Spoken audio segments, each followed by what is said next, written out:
Hello, everyone, and welcome.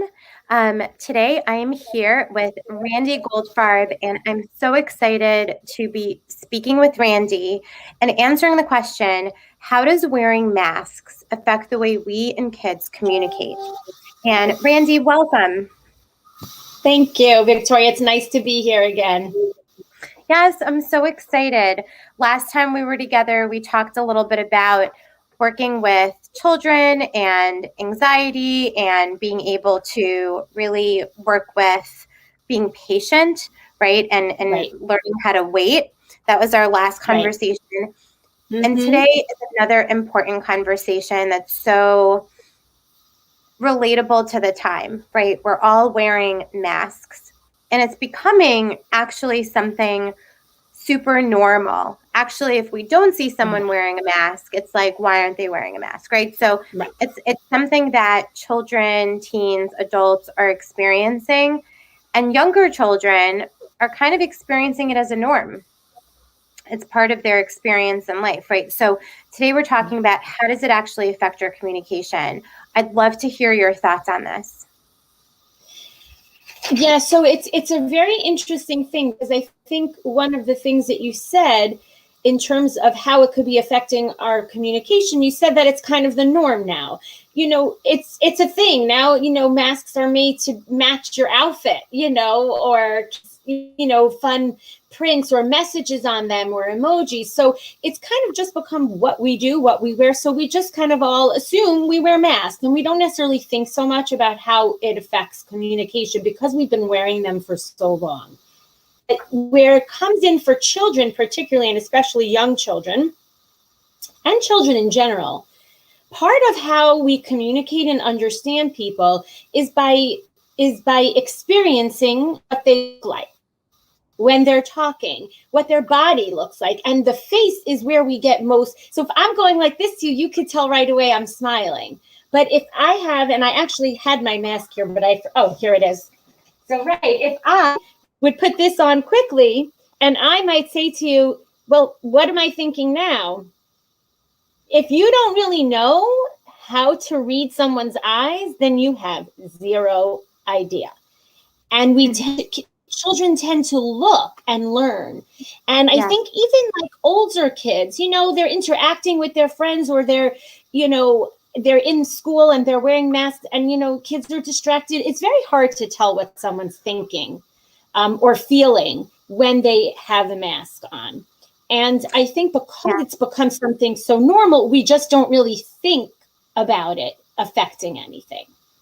Yeah, I think it's such an important thing that you're bringing up. I'm even reflecting on my own experience. Sometimes I'll say to people, I can't see you, so I can't hear what you're saying, right? It's like, in order for me to really hear what someone is saying and understand what they're telling me, I have to see them, right? And a lot of that comes with going to the store or ordering something at a kiosk, or now we're going out to eat more. And when I can't see someone, it's really hard for me to read them, to understand what they're saying, to understand what their emotion is behind it, what their intention is, what they're wanting from me, right? It kind of stops me in my tracks, and I'm like, what does this person want from me? Or are they okay with it, right? So there's a lot of questions, right? And that's because I've gotten used to seeing people and seeing their face. Right. And so you're an adult. Is everything okay computer-wise? Yeah, I just had a glitch, so I'm sorry about that. That's okay. Hold on, wait. See, I can see your face, so I know that you're okay. But if you were in a mask, I might have to be guessing. And you know what? You said something really interesting. You are an adult, Victoria, right? And you are someone who specializes. Right. And specializes in working with people and sort of getting senses and observing and things like that. And you find it challenging when people are wearing masks. So that is a very good lesson for all of us, because children have had no matter their age, have had a lot less experience than the rest of us to learn those cues to know exactly what could be missing. And that leaves a gap with making assumptions or not asking because you're embarrassed, right? To say, well, I can't understand you because I can't see you. You have the courage to do that. Not all kids even know that they could say, hey, and what do? Say, take off your mask so I could understand you. In some places you can't do that. So it's really, I think, an unspoken thing because we have to wear masks. So we haven't really given it so much thought. I like that you mentioned also that you can't hear someone if you can't see. So that brings me to one of the things that I love to point out is learning how to engage all of our senses and teaching our children to do the same. Because if we know someone is vision impaired or hearing impaired, we always have learned that they will compensate with another sense in order to understand and take cues from what's going on around them. So I think because we can't see, it is very useful to model the rest of your senses being involved in communication and teaching children how to use other senses as well. 100%. I love that you said that. And so let's go back a little bit because I'm curious, Randy, I'm thinking about how children develop and why it's so important for them to be able to get certain cues visually or, using their senses. If we're wearing a mask and a child is used to seeing, right? Like, why is that something that can be an impact on the way that they or we communicate? Like, because why is that an impact for them? Because I think, again, children learn visually in general from their experiences. So that's why there's all these, books have animals looking happy or sad, right? Puppets act different things out. Emotions are really a basis for communication. And our emotions are often kind of what comes front and center when we're communicating. Right. So we can usually tell if someone's excited or we can tell if someone's mad, worried, usually because there's so many other features that come up. But I find that most people don't give extra clarification as to what they mean when they talk to you when they're wearing a mask. They don't say to you, hi, I'm having a really good day and I feel happy today. I just wanted to welcome you to the restaurant. I know you can't see my smile. That's not how we've learned to talk. So people learn to talk the way we always have, which doesn't necessarily give so many details because the rest of the details you're learning as you communicate. Right. So with children, the main part, and I feel like the face, the mouth is such a huge part of communication for children. That's how you engage with someone. You look at them, and how many times do parents say, let me see your eyes on me, but eyes don't tell you everything. They don't. And so what can we do? What can we do during this time where everyone, when we go out and we're not at home, they're wearing a mask, right? Right. And children get their cues. It's not so much what we say, but how we say it, how we look when we're saying it, right? And if there's a visual impairment, it's how we sound, right? And how we maybe even use touch. So and I'm thinking about the young kiddos, right? I'm thinking about young children who are just developing and they're just using modeling and modeling, adults and older children around them and other kids and really learning how to communicate. What are some tips that you have for families during this time to support their kids? So it's interesting in terms of the tips for families to use. I was just speaking with a group of teachers today, and we were talking about how we are actually mirrors to children. And what that means is the way we present with our senses, right? Our body, our face, our mind, our talk, our speech, is how they receive us, right? So, and children mimic us very often because they see adults doing it and that's how they learn. They're like, oh, I could try that. So one of the things that I find is very useful is for teachers in that case, but also for parents, to think about being very descriptive when you're communicating, even when you're not wearing masks. Because if you're home with your children, you're not wearing masks. And when you go out, you want them to be more aware of that there are things that we have to pay attention. So it could be that at home, you, with young children especially, you can play a guess what game, put a mask on your face and say, and go like this and say, how do you think I feel when you hear my voice and you see my eyes? And you kind of start teaching them, and then you can show them what your face really looked like, have them act it out.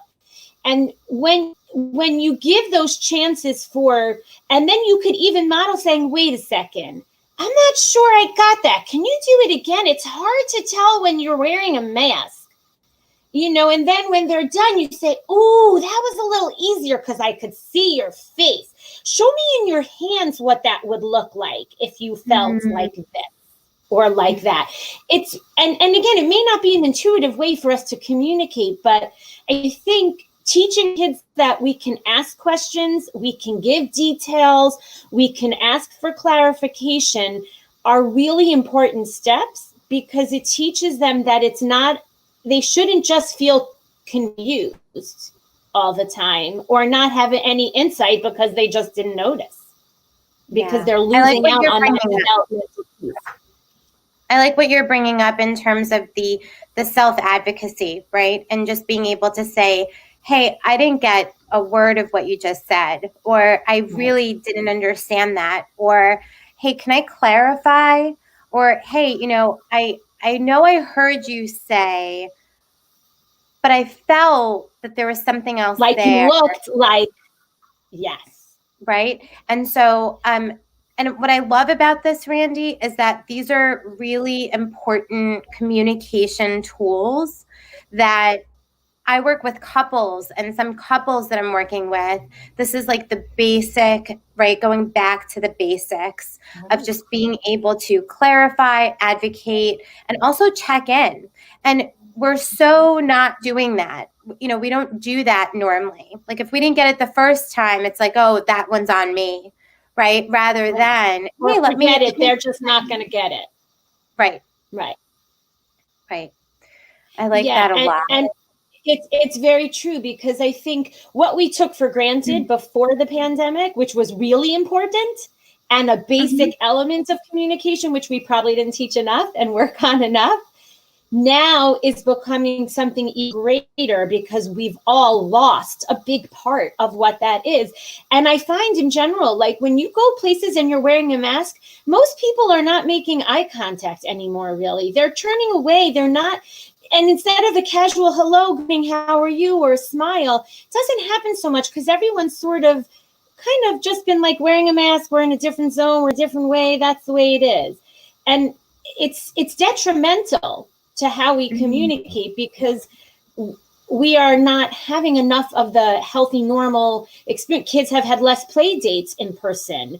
They've been seeing people online in front of a computer. They're playing more devices, and they have less face-to-face communication. And I like when you said about, if you notice there's some sort of discrepancy between one or the other. And one of the things I like to do with kids is I like to kind of exaggerate sometimes and saying, gee, you looked really this, but you were acting like that. I don't know. That's confusing. And even though it may be a little bit of an exaggeration, it makes communication also playful. And I think that's a key with all of this also. It's not about teaching skills and making sure they get it and, oh no, they lost out on all this important stuff. It's about saying, let's open up to deeper communication for everybody. Let's make it fun. Let's get educational. And I think even for older kids, Victoria, there's definitely an element of just like, I can't deal with what everybody's thinking or feeling, because we're just, let's just, we all hate school, we all this, we all that, let's just move on. And they're not really thinking about how they're communicating and what their body language conveys, even when they are or aren't wearing a mask. What I love about this conversation is that it just has me go back and think about the importance of being seen, heard, and understood. And it all comes back to really being able to listen and be present with what's happening. And so these are just the basic foundational skills of, yes, communication, but just being with another person. And I think what we're talking about with masks, right? Like when our faces, the sort of like the part of us, right, that communicates a lot of that, if we're visually seeing someone, isn't there, right? There's a sense of disconnection, especially if we're used to that. And so, how important it is to be mindful. And you're right, walking down the street, many people are no longer looking, or if we're looking at the eyes, but you don't really recognize, who it is that you're talking to. And how is that, you feel, impacting adults? Like, how does that impact the parents, right? Or the adult that is just kind of experiencing it throughout the day? Right. So I think you touched on it. It's a disconnect. I think when we all started wearing masks and there was so much crisis happening everywhere you turned, it was a way for people to just be invisible, even if it wasn't their choice or their intent. You were places, you were trying to get in and out as quickly as possible. You were afraid, you were concerned, you didn't know. So I think what has happened, and because we haven't had so much personal in the same area, occupying space with others, it has potentially really gotten in the way of how we communicate. And I think the teacher that said that students are coming up so much more often to help work out stuff because they feel like they have no idea. And I think we've all been a bit disconnected. And I've heard from a lot of people who said, I didn't mind the pandemic. I was glad to be doing my own thing. I didn't have to socialize. It wasn't so bad. But now we're getting back to doing that. What impact has it had on our conversations? How do we make people feel seen? Because when you're wearing a mask, you can be glossed over very easily. Yeah, Randy, it's not even about the mask anymore in this conversation. I feel like we've really even transcended into two other really big things. One is the pandemic did allow us to sort of be in our own space. And for a lot of us, including myself, I will say, it was really nice, to just kind of, and you too, right? Just to kind of be like, whew, I don't have to deal with anyone. This is like amazing. I don't have to make a reason why I can't make it to that thing. Like, it's the pandemic, right? We're not doing it. And there was this hiatus. Of needing to give and then needing to receive, right? Like, it's a skill too to be able to receive and to give inside of that communication. Yes. And so that's the first big thing that I'm thinking about. And the second thing I'm thinking about is this double entendre about masks. That yes, we're talking about a mask, but we're also talking about, now we're getting out there, and now a lot of people that I'm talking to are like, now I have to pretend that like I have the time or the energy or the wherewithal to like be in front of others. I even hear a lot of coworkers, well, now I have to go back into the office soon. Like I have to go back in. It's like we've gotten so used to either being behind a mask or behind a screen. Right. And now we have to really like switch the pajama pants for the work pants and, actually get out there. And what is the impact for people? Because that's real. Even though that's a good thing for us to be doing, that kind of reprieve has now, now it's like we're really not practiced. Right. Right. So I think it's clear that we're talking about, in the beginning we were talking about kids and how it affects communication, but obviously it has to affect all of us. And I agree with you that the mask is not just about wearing a COVID safe mask type of situation. It's really given us a lot of opportunity to be behind something so we don't have to put our full selves forward. And I wonder in many ways if people need that break sometimes, but never really had it. Yeah. And maybe there's some healthy aspect of learning that there's a balance between, do you have to bring your kid to 8,000 activities, or can they hunker down at home and connect? I've spoken to many parents who have had a partner who worked full time and worked out of the home, who was working at home during the pandemic. And that parent has shared with me on so many occasions, I have so much more time to be with my family. I never really had that. I was always getting up early and going and then coming home late. And now it's so nice. I don't know if I ever want to go back. And so that's an interesting other side of that I think this wearing masks, being separated from others, has for many families and in many situations been a good thing. Yet on the other hand, for those who have struggled with those types of interactions, it has made the defense and the distance so much more doable that we run the risk of sort of still trying to find excuses not to communicate. So I think in an answer to your question is maybe it's about feeling seen and feeling heard and feeling noticed and welcomed. And maybe that piece that we all, again, like you said, communication is about giving and receiving. And it's a give and take. And I wonder if we all, as a collective whole, said it's time to get back to recognizing that we need to see people. We need to acknowledge something about them that's valuable to sort of reintegrate us all into society. Like I was thinking about this, Victoria, masks have been a bit of a good thing in a way, because if you can't really see a person's face, maybe they had a hard time over the pandemic and maybe they gained a lot of weight, or maybe they lost a lot of weight, or maybe they look this way now or that way. Masks cover that all up and we're all kind of the same human.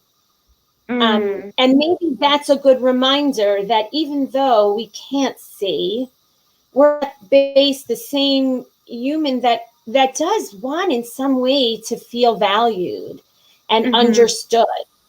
And maybe that's a takeaway of sort of embracing that stop and saying it was great while it lasted, and maybe I have to integrate that kind of me time in some way, but it's time to figure out how now to maybe engage differently than I did before. Yeah, I love that a lot. I like how this conversation really transformed a little bit from many different things, because we've gone through so many changes, and it's really like almost like a reset button to how we're relating to one another, how we're communicating, how we're paying attention to our kids' needs, right? And just how to reintegrate back better and stronger as a society and community than before. So I think that's really great. And I think that's really the larger point in all of this, because, I've heard, and I'm sure you've heard this from so many people, if we haven't learned anything from this whole entire time, then it's a bit of a shame, because it forced us to do things differently and appreciate maybe things differently and see people differently, because this was something that affected everybody.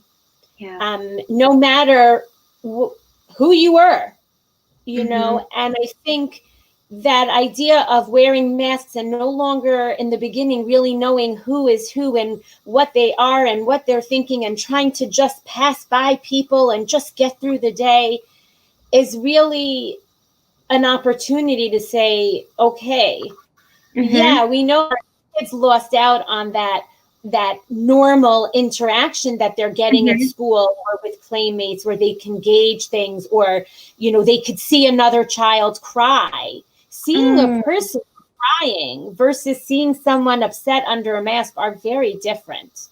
So I think it's that tug of war that we have with wearing the pandemic mask, that it's given us a chance to mask ourselves.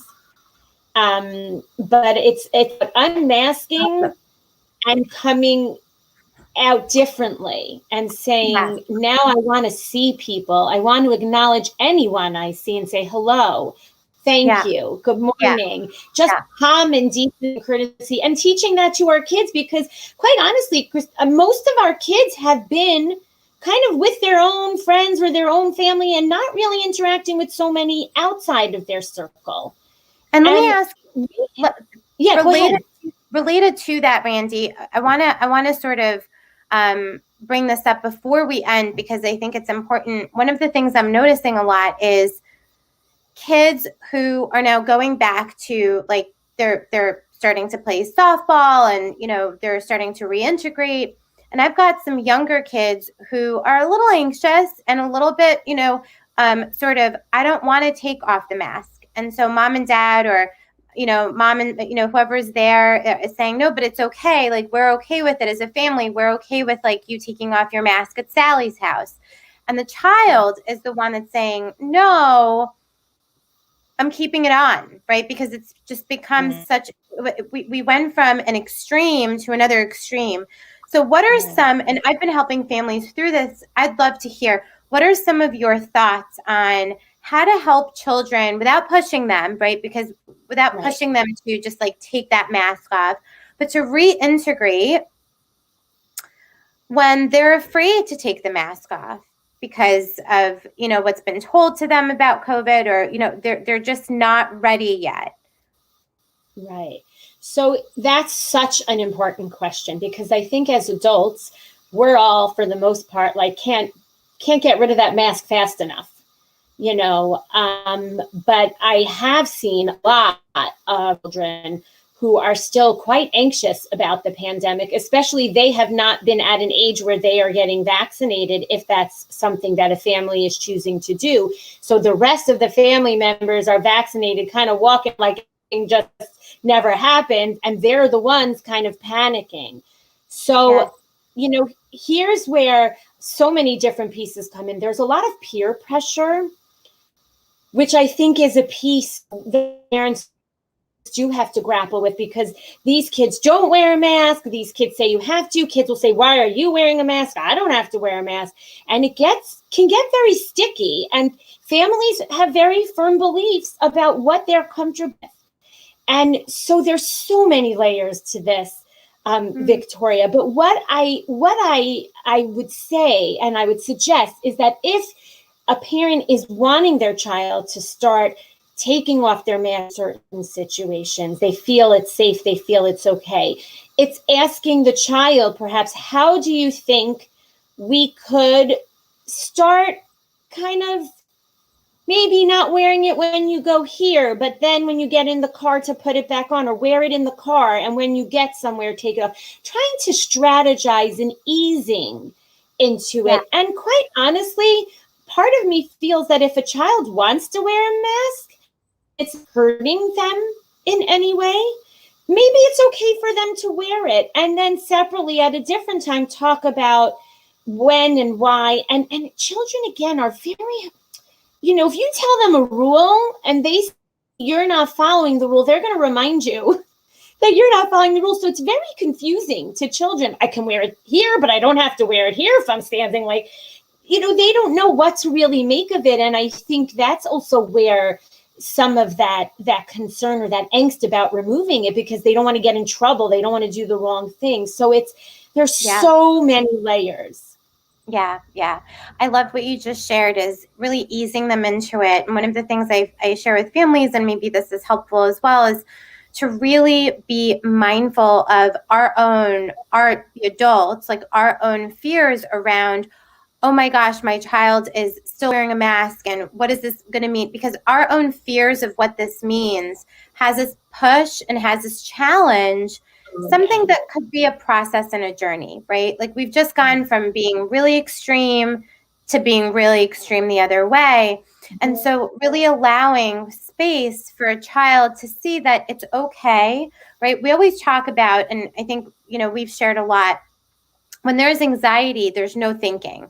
Anxiety has a party in the brain, and the thought, the thinking brain is like off, right? Like Off, Wi-Fi, correct. Wi-Fi is done, lights are out, Yes. we're No at lunch. signal. So We're just here to freak out the amygdala and the brain is on overdrive.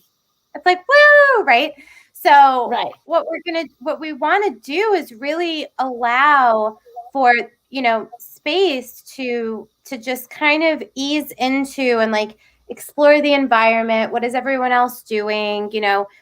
Are mom and dad okay with this? Or, whoever, the parents are, and like really allow children to sort of make their own decisions. And some parents might say, but I'm the parent. Don't I make the decisions? Right. And what we always say then to that is, yes. And it's also sharing with children the space, like where they can make decisions, where they end and where you begin, right? Or where you end and then they can begin and make those decisions for themselves. So it's a journey, and it's about us being present to our own anxieties of what it will bring if we don't make our children take off those masks, right? Right. It's very true. The thinking about what others may think about your child or you and your parenting when they're wearing a mask. Right. There's going to be that I feel like is starting to really happen a lot. I'm hearing a lot about that. And one of the ways that I try to clarify it to parents, and this might be helpful, is when you have a young child, they have to hold a grown-up's hand to cross the street, right? They're not allowed to just run across the street because they'd like to. But you can work with your child about how would you like to cross the street? Do you want to hold the umbrella with me? Do you want to put your hands in my pocket? Do you want to hold thumbs together? I mean, there's a million ways you can do it, because they do have to, in some way, do something that shows some responsibility, or you have some expectation of them, but you want to give them some space to assert their own ability to craft decisions with their thought process. And it is so layered, because my concern is this is going to start to be an area where there's going to be a lot of struggles of where there's expectations around masks. So I hope that some of the things that we share today can really help parents focus on their own process of mentoring with their immediate family, and start to kind of focus that way, so that when you do have opportunities that are outside of your home, you're already having a dialogue, and it'll make the process of how you're all evolving and what you're doing and what you feel safe and comfortable doing will be a lot more doable, because you've already started that conversation. I love that. Yeah. And just really recognizing that, that thought of what will people think? How is this going to go?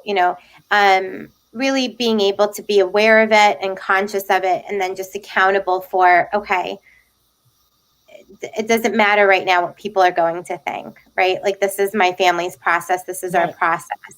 And just being aware of like where that's coming from over here, right? I think that's a real thing. I think it's a real thing. I've been hearing about it quite often. So it's a real thing, and it happens. And just being kind and compassionate with yourself, and knowing that you're just human. Right. And being kind and compassionate with our kiddos also, because it's a process for them too. And they're experiencing the peer pressure or the whatever it is. So and you're right, we went from one extreme to another extreme. We really haven't had an in-between. And extremes are always the more challenging to deal with, because we almost respond in extreme ways, because what we're receiving is extreme. So the idea that you were sharing as well is that it's a process. It's not just we wear a mask, we don't finish. There really, for many people, there needs to be a larger piece, and it all really does come down to communication. It really comes back to that, back to basics, and not just saying this is what it is and end of story. Right. Exactly. What an important conversation that started off talking about masks and communication, and really it's a world of, it's a really a double entendre. It's masks, Yes. and then and screens, and also how do we reintegrate, be more compassionate with ourselves and others, and really, work that muscle of being authentic in our communication with ourselves and other people. It's an incredible thing to think about as it relates to kids. It Do you have really any is. And you know final what? takeaways?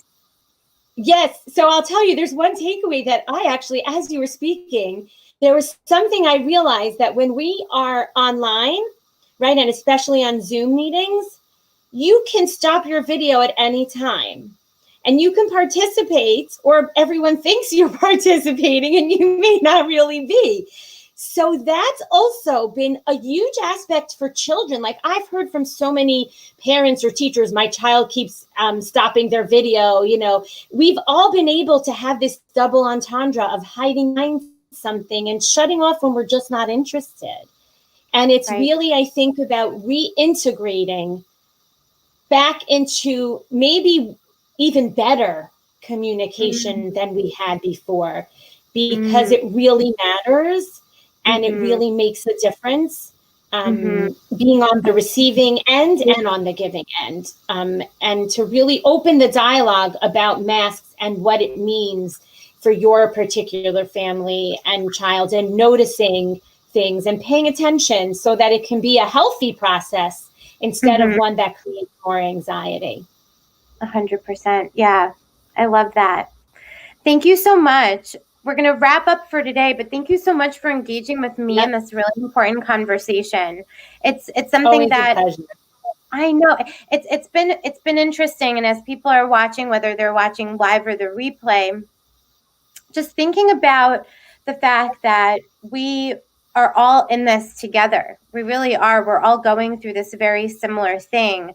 And we're helping one another as we go along, right? It's not, you and I don't have all the answers, but from our experience and our expertise, right, to be able to just provide some tips. And we're open and very happy to hear from everyone out there. What are some of the things that you're doing in your family? What are some of the things that you're doing in your practices that are supporting children during this time when we're behind a screen, behind a mask, now reintegrating back into our communities? So let us know. Please type into the chat, message either Randy or I, privately. We'd love to hear from you. And Randy, you and I are going to be back on May 20th. Yes. Right at 2 p.m. And we're going to be tackling the topic of gratitude. And I cannot wait to do that with you. Yes, I'm looking forward. It's another very rich topic, full of lots of good things. One of my favorite. I love it. All right. We'll see you all May 20th at 2. And Randy, if anyone wants to get in touch with you, what is your website? So my website is www.zakandnat. So it's ZAKAND.com. And my email address is Randy, my first name, RANDI, @zakandnat.com. And I'm also on Facebook. I have a page on Facebook as well. Excellent. Great. Yes, I look forward to people connecting with you too. And if anyone wants to connect with me, I'm Growing Kind Minds on Facebook and Instagram. And you can reach me on my website, growingkindminds.com. It was a pleasure to do this with you again, Randy. I'll see you all. Thank you. Bye, everybody. Okay, thanks for inviting me. Bye, everyone.